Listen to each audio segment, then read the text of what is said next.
Welcome to the Underground Nation podcast, where shadows speak louder than the spotlight. Your host with the Ghost of Bounce Ball Boogie is in the building, digging up truth, spitting fire, and resurrecting voices from the underground. Tonight, we summon something different. The demon himself steps into the circle. The myth, the menace, the madness, Azaroth Kane. What happens when hip-hop's haunted hero sits down with a lyrical demon? You're about to find out. This is Underground Nation Podcast. Yo, what's up, UGN fam? You're locked into another episode of the Underground Nation Podcast, the voice of the underground, where we shine a light on the dopest rising artists, creators, and rebels shaking up the game. I'm your host with the Ghost Bounce Ball Boogie. And today we've got a special guest in the motherfucking building. He's a new metal powerhouse, a visual artist, and a creator who's carving his own lane in the scene. You've seen him tearing up social media, dropping heavy vibes and raw art. Please welcome the one and only Azaroth Kane. Azaroth. What's up, everybody? How's life? What's going on? Life is red over here. Yeah, I see that, man. It's looking good. We're surfing the... See that? Looking good. Looking great. Yeah, it's my first interview with the red beard, so pleasure's all yours, Azaroth. Right. No, nice, man, nice. Thank you so much for taking the time to crawl out of the depths of the shadows you dwell in to speak with us, bro. How are you doing, for real? I'm doing great, man. Life's good. What's going on with you? How's the Underground podcast going here? Oh my God, the Underground Nation magazine. We're about to drop the next issue here in the next month or two. We're wrapping things up. I thought I was done with podcasts, and then we had you, Azaroth Kane. So you are now the last into this issue of the upcoming magazine, and have the transcript all within the magazine. It's gonna be pretty rad. Nice. I'm glad to hear it, man. Hell yeah. So I'm definitely looking forward to that. Been being a lot of cool artists, but for those that don't know who the fuck you are, Azaroth Kane, how would you describe your art and music in your own words? I would say it comes from a very emotional place. It's very dark. I deal with some pretty heavy themes of suicide, homicide, drug usage, abuse, plenty of things, bad relationships. I pretty much come from pretty dark place with the music, honestly, switching back and forth between a emotional gothic feel and more of a new metal heavy vibe. Hell yeah. And before we kind of went live here, you were mentioning to me you started music at a pretty young age. Would you want to talk more about how you discovered music? Yeah, man. Or did music discover you? Yeah, actually, it kind of discovered, to tell you the truth. Yeah, exactly. When I was younger, my parents listened to from the mother's side, I had everything from Motown to pop. From my dad's side, I had everything from southern rock to like blues, like B.B. King and Etta James and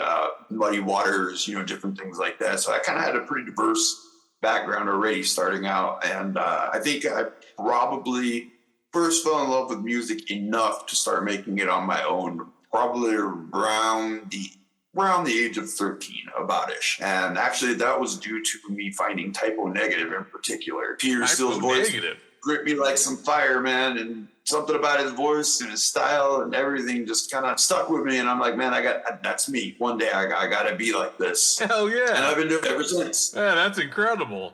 Typo Negative is a fucking radical band that I think not many people really talk about them much. Oh yeah, dude. No, Peter Steele, Johnny Kelly, all of them. I love. That is my all-time favorite band. For all the music that I do, they're still number one. They're still my top favorite band. Oh hell yeah! Where did the name Azaroth Kane come from? Is there a story or a meaning behind it? Actually, there is. It's not really a happy story, I guess, but it is a story. Hit us. Originally, when me and my wife got together and we decided that we were going to have children, we did the great battle of the names between the two of us. If it was a boy or a girl, we're going to name that. Well, each one of us had our names picked out. And we ended up having a daughter. And so my wife decided that a mixture of her sister and my sister's name would actually become her name. But if I had a choice in the matter, my daughter's name was going to be Isis Belladonna. And if I had a son, his name was going to be Azaroth Kane. And the reason why I chose that is because I'm a firm believer in duality and balance. And if you think of the names, Isis is a name of a goddess of love and fertility and other things. And on the opposite side of it, it's Belladonna, poison. Something that kills you. Same thing with Azaroth Kane. Kane being the name of a protector, a great protector, mythology, and then Cain, the first murderer in the Bible. Right. So the two names kind of became synonymous with me and duality. And the Isis Belladonna name never stuck because we ended up naming my daughter something else. But since we never had a son, I decided Azaroth Kane was going to be the name that I went with instead. That way the name would at least live on. Absolutely. That's an incredible story. Very creative also between you two parents there. Yeah. We definitely haven't been quite normal. We've kind of been the Addams family, you know what I mean? Actually, I do. We're the Addams family on my block, so I get it. Yeah. Yeah. You mentioned Typo Negative being the number one influence. Can you speak of others? Yeah. Oh, yeah, man, of course. Let's see who else. Dave Mustaine. Megadeth, absolutely love the man. Love him more than Metallica. Sorry, not sorry. I like Megadeth better. I would have to say, honestly, some of my heroes though are like Dee Snider from Twisted Sister. Absolutely, the man that stood before Congress in the name of freedom of speech, especially when it came to heavy metal and won. Yes, definitely a hero of mine. Definitely. As far as like other influences and stuff, though, I definitely give credit to guys like Chris Cornell. Chris Cornell's amazing artist. Let's see, Maynard from Tool, amazing artist. Corey Taylor, huge inspiration, obviously. Stone Sour and Slipknot. Jonathan Davis, Korn. Fred Durst, Limp Bizkit. The list goes on and on. Absolutely. I got wind that Limp Bizkit's back in the studio. Yeah, I heard that, man. Yeah, I was super excited to see that. I'll tell you what I wasn't excited to see, though, was Linkin Park. No, I'm not digging Linkin Park these days, man. And it's nothing against her or anything. It's nothing against the whole Scientology thing that they're bringing up in the media and stuff. It's just, their standalone stuff now is okay with her. I can respect it. I like it for what it is. But when it comes to doing Chester stuff in particular, I'm just not feeling it. I can agree with that. I personally did not feel it either. And really, I was thinking about doing an episode kind of talking about this because I always felt it's been awkward when they replace the singer. I felt the same way with Deadpool. I forget the gentleman's name, the new singer, but it's not the same. It's not, to me, it's a new band. It's something different, and that's why I liked when Rage Against the Machine when Zach left, right. And they moved forward with Cornell. They changed the name of the band name and everything because it's a different band. I know it's the original members there, but in my opinion, you guys are bringing out a whole new sound and trying to recreate or redo another artist's art. It just doesn't. I don't know. It doesn't resonate with me too well. I expect it for what it is, or like keeping the memory alive and that type of mentality. But I don't know. It's just awkward to me personally. It is for me too, honestly. And honestly, Chester, those are some big shoes to fill. No matter who was going to take that position, they were definitely big shoes to fill. And so I give credit to anybody that even attempts it, honestly. But like I said, unfortunately, I'm just not a big fan of where they are right now and what they're doing. Sure. Well, let's talk about what you're doing, because you have lots of great music you've been pumping out.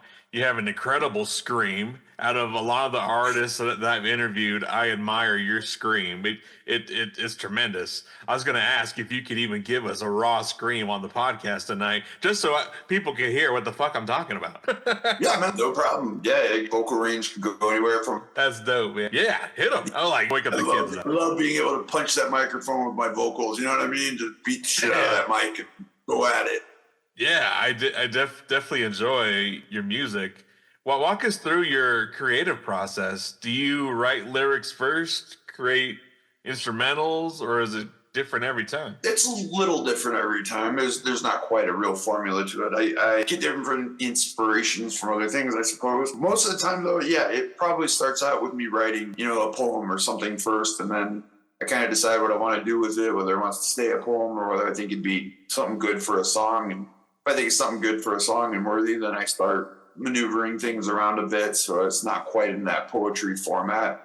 And then whatever I was feeling or whatever I was thinking at the time or whatever emotions were involved, I try to convey that also with the music. I work with a couple of other independent artists, a guitarist and a drummer, both of which don't really want much credit involved with the Azaroth Kane project because they actually have their own projects that they're doing in particular that they're trying to promote and everything. So they kind of sit as shadow members of the band essentially. And yeah, we get together and we start hashing things over. I start explaining, where I was with it, what I was thinking. They start coming up with some creative ideas. I'll throw some things together and kind of pass it their way, or I'll be like, hey, this band is kind of the feel or the idea. Do you think that we could kind of put something together like this? And before you know it, everything just starts bouncing back and forth between each other, and eventually we've got a full-fledged song. Wait, are you saying you have a full band you're working with? And now we take a trip into the fire. This next one comes straight from the depths, the pain, the passion, the prophecy. This is Azaroth Kane with Yearn to the Urn. And velvet plague, I walk with shadows draped in grave. A rotary of vertebrae hangs round my neck in sweet decay. My lips still stain from morning wine. I serenade the end of time. I do not dream, I do not burn. I kiss the dark and yearn for the urn. Yearn for the urn, my porcelain cage, where roses rot and angels age. Entombed in lace, embalmed in love, I weep beneath, not rise above. No dawn shall find what night has earned. I do not live, I yearn for the urn.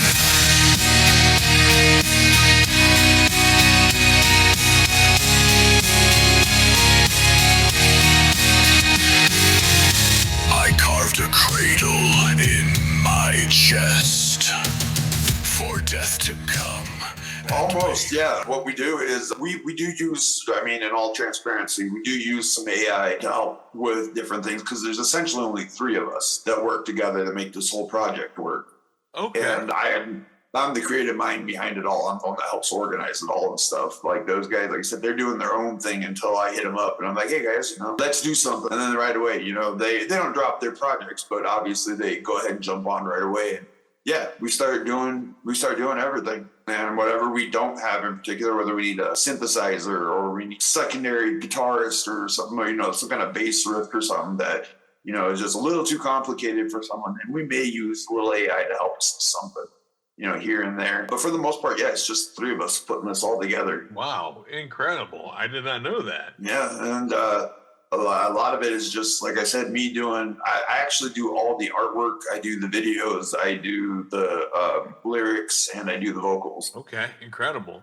How do you balance like doing the artwork and your music? Do they kind of inspire each other, or do you, or Oh, absolutely. stay separate? No, absolutely. They're absolutely tied into each other intermittently. The idea of the project essentially is that it's a story.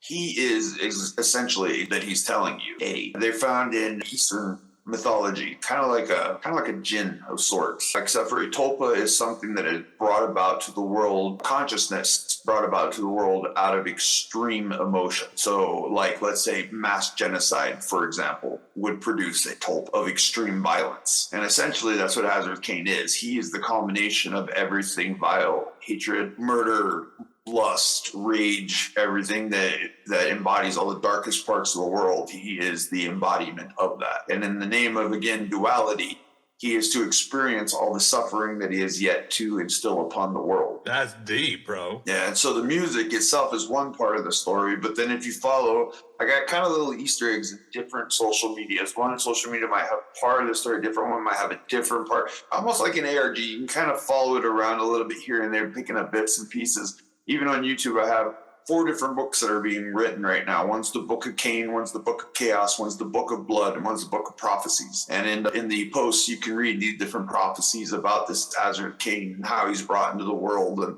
what he does and kind of his inspirations. And you find out a little later on, he can never even be destroyed technically because he's just energy. So evil truly never dies. It just waits to be reborn. Yeah, hell yeah. Hell yeah. So that's essentially the idea behind Azaroth Kane. That's intense, bro. How would you describe the message or emotions you want fans to feel from your work? You know, honestly, I leave it pretty vacant for people.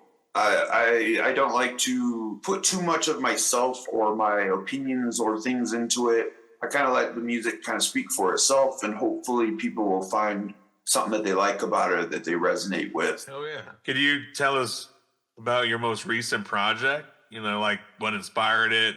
What challenges did you face putting it together? Yeah, probably one of the newest ones that raised quite a few challenges was I just worked with a new artist. We just did a collab, Tennessee Reaper. We just did a song called Stack 'em Deep, 6 feet down. And that's definitely a very heavy Memphis down south grimy rap mixed with this new metal type blend that kind of jumps at you in the song kind of out of nowhere. Yeah, that's awesome. I saw that you're open to collaborations. Who's on your dream collaboration list, either indie or a mainstream? Oh man, there's so many. I got to give a shout out to my buddies, man. The guys I've been working with the most right now for productions. Absolute man. I love him. Dear friend of mine. Is he human? Absolutely amazing artist. Great guy. Machine Aeon. Excellent heavy metal artist. Very good. Love working with him. Yeah, let's see who else. Oh, and of course, Tennessee Reaper. Can't forget about him, man. He's fucking killing it, man. He's got I think he's up to 50,000 subs right now or something like that. Hey, watch out now. Yeah, somewhere in there, man. He's straight killing the game. They all are, honestly. Incredible. Do you prefer working solo or collaborating with others? Both. Honestly, I like working with people. I like working alone. I'm not really picky about it, honestly. Do you approach the project differently? Depending on who it is or what the project is, yeah. What could be that different approach? From your own solo track to a collaboration? Not much, honestly, other than I got one called Obituary in particular that I did with a girl called The Fallen. And there was the chorus. I knew how I wanted that chorus to be, but I could not get my vocals to do what I wanted it to do. You know what I mean? It was supposed to be a very soft, very gentle part of it. And I couldn't, as much as I tried, I couldn't pull it off. And so I ended up talking to a friend of mine about a girl that he had on his track. And I'm like, hey, do you think maybe she might be interested in doing something with me? And he was like, well, we'll talk it over. And all of a sudden I got an email out of nowhere from somebody I didn't know that sent me this track. And I was like, oh man, this is amazing. Who is this? And yeah, it was her. She sent me some stuff and I'm like, I was like, okay, well, this is what I'm about. This is kind of what I was thinking. I sent her the open track with just my vocals and a blank one too, just kind of see if she could mess around with some stuff. And yeah, that was how we worked back and forth until we got the song hammered out. Other ones, if it's just me in particular, like I said, me and the guys will get together and we'll bounce ideas back and forth off of each other and get things recorded and get stems sent off and do whatever. And then before you know it, it's honestly just a lot of bouncing back and forth, a lot of feeding off of each other. And sometimes maybe it might just even start with just, hey man, what are you doing? I wrote this riff today, and all of a sudden we'll have a full end. That's incredible. This episode of the Underground Nation podcast is proudly sponsored by Vivint, the leaders in smart home security. Because even in the shadows, you gotta protect your kingdom. From video doorbells to smart locks, cameras, sensors, and full touchscreen control, Vivint gives you eyes where you can't see and peace of mind when it's needed most. Keep your home safe. Keep your grind strong. Protect what matters, even when you're underground. Visit Vivint.com today or call Ryan Chavez directly at 720-303-203 to lock in a special promotion. Available nationwide. Do you rely on your own personal recording studio, or do you have a particular recording studio that you like to go to, or just more broad? No, I've got my own recording studio, my own setup. So just a straight vocal studio. Yeah. Or does the whole band come over and we're plug it in. No. I've got my own vocal studio, man. Honestly, we're all separated by states. Oh, shit. Everything is pretty much done online between us. Yeah, everything is done online between us. Welcome to the digital world. Back and forth. The Yep, digital that's exactly world. what it is. That's pretty dope. Yep. I had a homeboy. He was mixing and mastering one of my tracks I'm working on, and he used I believe it was, and it was just like Zoom, but it was Muse, and he let me go right into his his dashboard, into his DAW, and showed me in live how him doing the mix and master. I was like, wow, I've never heard of this. It was really dope. It was a dope experience. Like, he's all the way in Mississippi, really cool but we were together just like you and I are now, doing a complete project. And I was like, what the freak? Yeah, man, that's pretty much how we do it too. Like I said, a lot of video calls, a lot of emails. That's why I say, bro, these kids, they have no idea the power they have. If we had this power and we were coming up, like, you ain't kidding, man. I'm still old school. I remember going out to parking lots with my freaking cassette tape and handing them out to people before even CDs were popular. Yeah, I was definitely selling out of the trunk. Yep. That's where I started footwork, my man. All right, Azaroth Kane, I want to take a break from these questions and play a game with you. I hope you're down for it. It's called Kane or Nah. Okay, let's do it. It's good. The game is simple. I'm gonna make some simple statements or scenarios. If you're down with it, obviously you're gonna scream or do your growl. Kane or Nah. All right, I got it. Yeah, we want to know, Little Mo, about shoot. All right, Kane or Nah? I've moshed so hard I left with a battle scar. Care to share that scar? Yeah, definitely. I got more scars from mosh pits and other dumb things than I care to admit. Including these pretty little marks on my forehead, and you get in that mosh pit where you got that wireless mic. The Alex Terrible thing. You know what I'm saying? You might point your head a few times, you actually smack your teeth, you got a bloody mouth a few times, keep going with it. Literally, that's dope. I actually got this scar right here. I don't know if you can see it with the lighting, but the gathering of the Juggalos, and I was at the Vanilla Ice concert. Sweet Ice, my man. And there's a fucking helicopter that flies around, right? These ninjas threw down a motherfucking cooler from the helicopter, and I was in the middle of the pit, got out of the pit, and I was catching my breath at this very moment, and then I looked up in the sky and saw this cooler. I didn't know it was a cooler at the time. I just saw it flying down from the sky, and then it landed on my face, and my tooth went through my lip. Damn. I literally had a pussy lip. The cooler full of. It was full of Faygo and beer. Are you serious? Yeah, that's some serious weight landing directly on you. Serious weight. So I'm lucky I didn't lose a tooth, but you need to break your neck, man. But yeah, I was too gone on acid to even really care about the pain. And Vanilla Ice is a hell of a performer, whether you love him or not. You can't take that. Have you ever seen that man rip on the drums? Huh? Have you ever seen that man rip the drums? Yeah, man. Honestly, killer, bro. Yeah, he'll tear it up, man. And besides, who don't love ninja rap? You know what I'm saying? That's what the fuck I'm saying. Yeah, don't get me wrong. It's got its place, but ninja rap, that's where it's at. That's where it's at, baby. All right, next scenario. I performed at a show where nobody showed up, but still gave it 100%. I have definitely done that numerous times. I don't care, personally. I'm one of those dudes where if I walk out and 5 people showed up to support me, you're my favorite 5 people right now. You know what I'm saying? I show up, there's 10,000 people that showed up. You're my favorite 10,000 people right now. Don't bother me either way. I'm still going to go out and give 110. Absolutely. Kane or Nah? I've forgotten my lyrics live and freestyled instead. Okay, definitely have done that one. I don't do that one anymore, though. That was back before I had the rule that no drinking or anything before or during shows or practice. Oh, yeah, that became a rule eventually because it got to the point to where everybody was drinking and doing stuff and forgetting lines. Forgetting lines or forgetting part of the fill, forgetting the end solo. It was just no bueno. No bueno. All right, last one. I've stayed up more than 48 hours straight working on music or art. On no drugs? On no drugs. No. Just pure adrenaline. Yeah, man. Trust me, if my wife was right here, she would tell you how miserable it makes her a lot of times. I get stuck inside my head that I have to get this done. Especially being ADHD the way I am, I start and stop.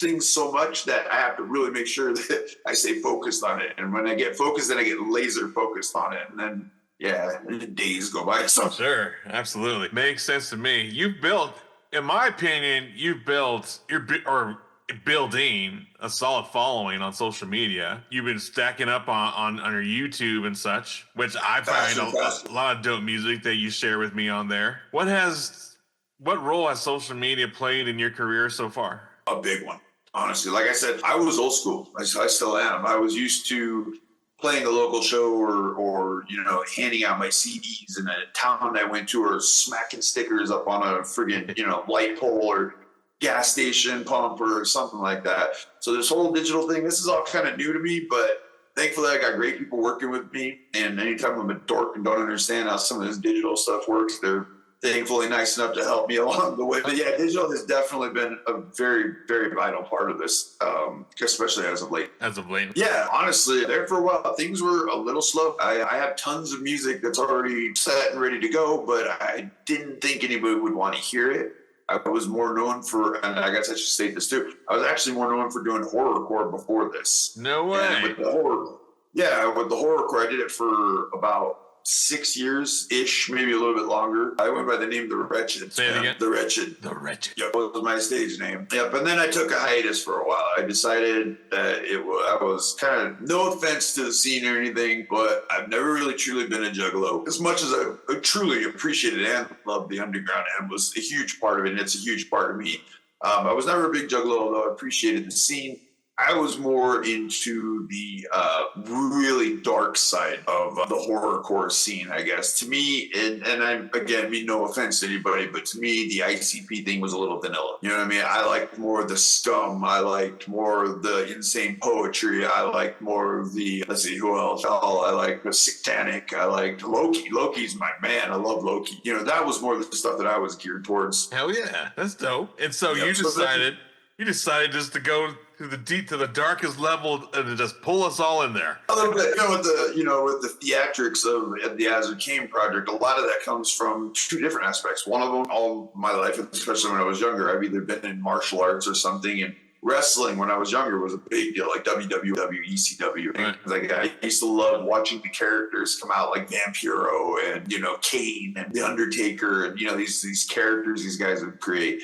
And then later on with the horrorcore scene, of course, you've got like Mars and ICP and Twisted. These are all characters that these guys play and stuff with heavy theatrics and whatever. And so kind of all of that kind of culminated together into this idea for this image or this style. Oh yeah.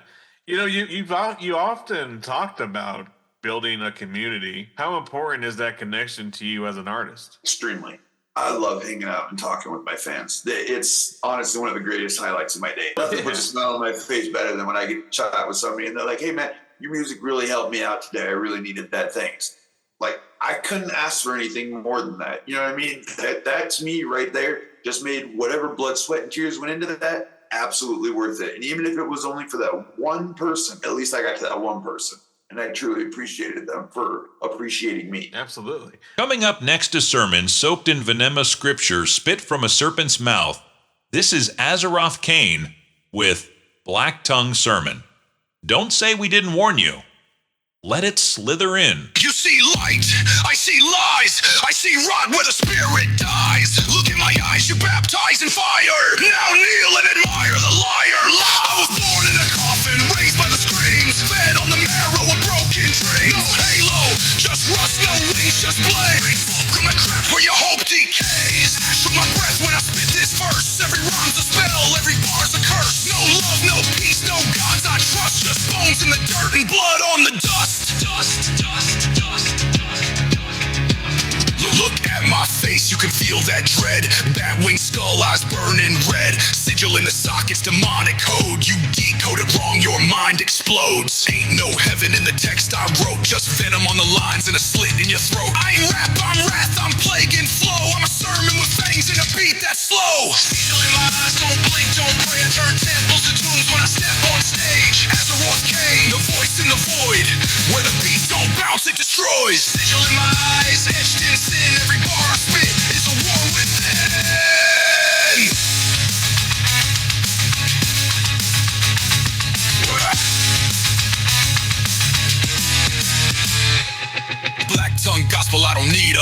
Every line got teeth, every stare gets shook. Wanna speak my name, better carve it deep, better scream it loud in your nightmare sleep. I don't flex, I infest, I infect like truth. I'm the stain on the page when the preacher's mute. I don't rhyme to rhyme, I conjure storms. I'm the ritual. What's an example? What's the best interaction you've ever had with the fan? Oh man, I've had people tell me before that, you know, they're appreciative of the music because it's nice to know that somebody else feels that way. You know what I mean? That somebody else has been in that dark place before. That there is hope in it.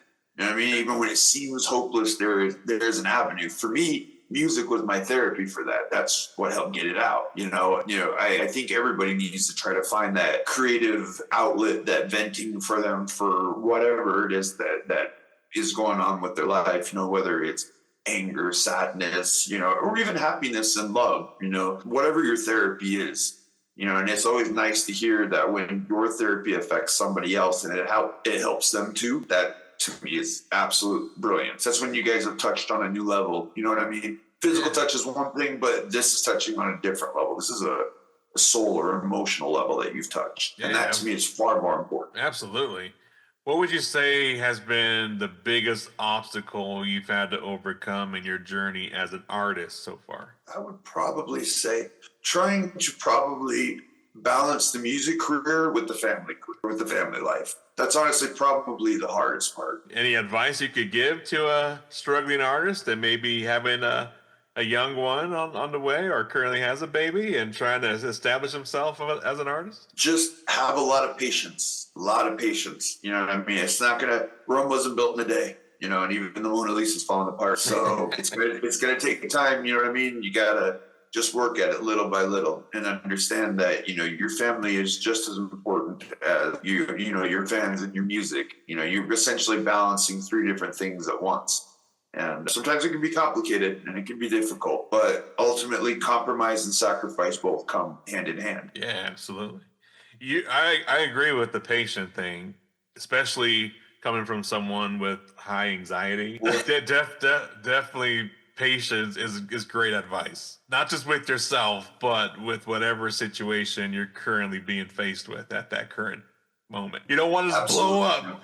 Read the room, dude. Yeah. You know, it's hard. It is. It really is. And especially, you know, I'm in a little more of an advantageous position right now. Excuse me, to where my daughter is actually a little bit older. You know, she's going to be turning 15 here soon and having a kid, so she's not exactly a young one anymore. But for those that are you know, having a young one on the way or do have a much younger child or whatever, yeah, the only advice that I could really say is love them now. You know what I'm saying? Music will always be there, but they'll only be that age for so long. That is true.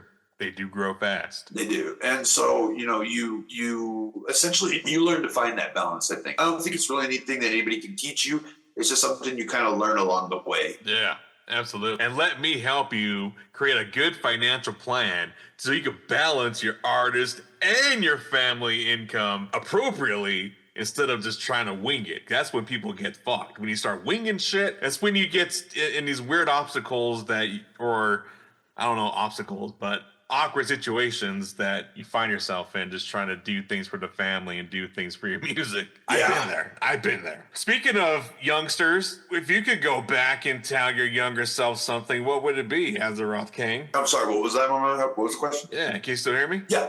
If you could go back and tell your younger self something, what would it be? About the music or just in general about life? Whatever. I think if I could go back and tell myself anything, I would tell myself to remember that the life I had and the things that happened to me along the way, I should have learned to forgive a long time ago. You know what I mean? I should have learned to let that go. And instead, I had to learn the hard way, and I let it fester in me, and it became dark, and it became angry, and it became spiteful, and a lot of things. And, you know, essentially, if you let it, it will swallow you, and it won't let go. It refuses to let go. I mean, it will become the battle of your life if you let it swallow you. And that's where, honestly, I sit conflicted, because I like to sit right on that fence most of the time. Not consciously, but it just tends to happen. I get it. Got to walk that line. Yeah, sometimes. Well, then you mentioned, and I may have heard you wrong, but you mentioned that your kiddo isn't as little kiddo as she once was. Is that freeing up some time for more music? Where do you think Azaroth Kane will be in the next 5 years? Oh yeah, man, it's definitely freed up quite a bit.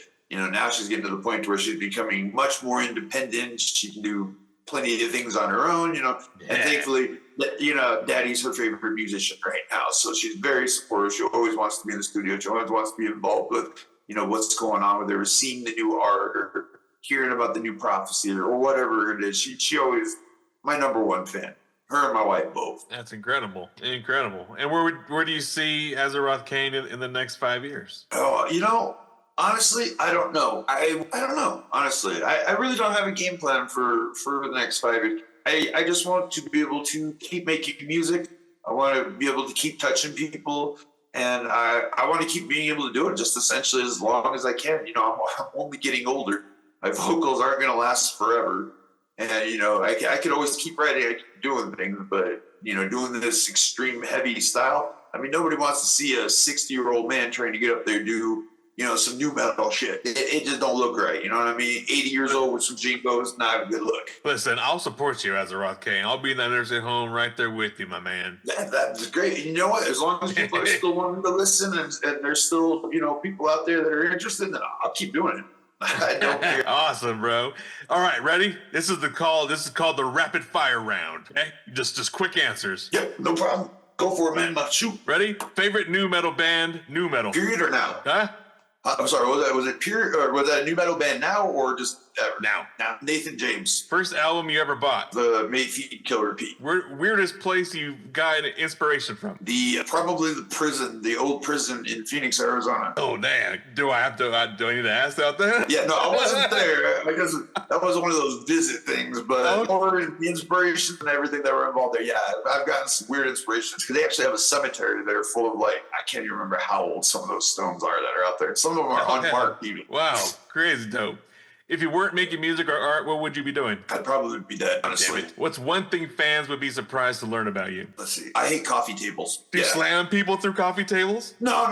Honestly, I just don't like how coffee tables have to be pigeonholed to the name coffee because I don't really drink coffee that much. So why can't I have a lemonade table or a tea table or you know what I mean? Why does it have to be a coffee table? And anytime you refer to it as anything else, people just look at you like you're fucking dumb. Let's put it on the tea table. Yeah, put it on the book table. What the hell's a book table? It's right there in the middle of the living room. It's right in front of the freaking couch. What do you think? Oh, you mean the coffee table? No, I don't mean the coffee table. The tea table. Yeah, it's the table. Or we can just make it a weed table. Oh, yeah, even better. Oh, man, this has been fun, Azaroth Kane. What's one message you want to leave the world with today with the Underground Nation? Be kind to yourselves. Be kind to each other. If you're not, Azaroth will be here. That was the most politeful threat I've ever heard in my life. Hey, man, it's up to the world whether they want to manifest them or not. That was good. That was a good answer. That was really good. That was the best, kindest threat I've ever heard in my life. Oh, man, no threats, just promises. No threats, just promises. Just promises. Yeah! And finally, where can people find and support you online? Everywhere, man. I'm all over. You name it, I'm on it. Got DistroKid. YouTube is where I'm most active. YouTube and Facebook. If you get on there, you hit me up on Messenger, it's guaranteed. You're not going to talk to a bot. You're not going to talk to an algorithm. It's me you're going to be talking to. And and I'm open to talk about anything with anyone. If anybody goes through any of my comments, I'm an open book. Talk to me, I talk back. There you go. Go talk to Azaroth Kane yourself. Do it now before he comes and talks to you, motherfucker. That's right. Man, what a ride. Big shout out to Azaroth Kane for pulling up and blessing us with these stories, the insights, and the vibes. If you're not already tapped in, go follow him on all platforms. Can I just Google Azaroth Kane? I probably could and just find everything all at once. Yep, absolutely. I got a Linktree, I got Facebook, I got Instagram, I got X, I got Lemonade, I got TikTok, I've got YouTube, I'm pretty much everywhere. Wow, you're just all over there. You got an X drinking lemonade on Instagram with some kind of what? Yeah, YouTube. With some kind of YouTube? Oh, man, thank you so much for the support. We love your art. You definitely got our support. Definitely your next drop, send it over to us. We want to help you push that shit. You got it? Send it on over. We're going to push it. This has been the Underground Nation podcast, where the underground always rises. I'm Bounce Ball Boogie Woogie, signing off with Azaroth Kane. Until next time, stay real, stay raw, and stay underground, baby. Yeah. Yo, if you live for the underground, it's time you read what the underground breathes. Underground Nation magazine, where real stories, raw talent, and unapologetic truth rise from the streets to your screen. From indie artists to underground icons, from graffiti walls to mic stands, we cover the culture that corporate media is too scared to touch. Music, interviews, art, game you can't find anywhere else. Tap in, now visit underground-nation.com. Don't forget the dash. We ain't mainstream. We're Underground Nation.